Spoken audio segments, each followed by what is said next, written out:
On August 9, 1959, Dick Peebles of the Houston Chronicle reminded his readers that over a year ago, the Harris County Board of Park Commissioners talked in terms of a multipurpose stadium that would be a fine modern home for a Major League Baseball team, a professional football team, as well as for the gridiron representatives of the University of Houston and Texas Southern University. But with Houston closer to getting Major League Baseball and pro football than it ever had been before, the park commissioners were singing a different tune. They were saying one multipurpose stadium wasn't feasible. They were thinking in terms of one stadium designed especially for baseball. William Kirkland was asked, "Isn't it going to be a multipurpose stadium to accommodate both football and baseball?" And he answered that it would be a multipurpose stadium in the same sense that Busch Stadium is multipurpose. He added that baseball was the board's first requirement. Kirkland closed, noting that after that they would think about a place to play football. Dick Peebles wrote that it would certainly be nice to have separate football and baseball parks, but then questioned if Harris County could afford such luxury, or if any county could for that matter. Peebles then asked if baseball would be able to support a stadium on its own.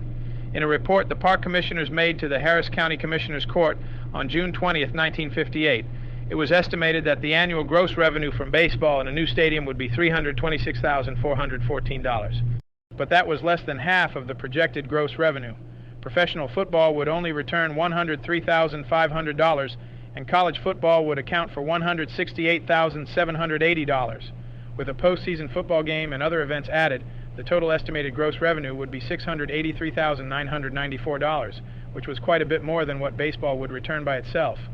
Maintenance and operating expenses for such a plant were estimated to be $130,000 annually. Under such financial returns, bond dealers advised the park commissioners that the net revenue would amortize $6 million in bonds at a 5% interest rate over a period of 30 years with sufficient coverage, depending on the rate of principal maturities, to market the bonds and obtain necessary initial financing.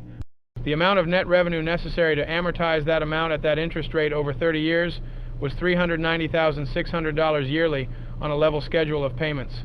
Baseball alone could hardly provide that amount of net revenue necessary, making it difficult to sell bonds.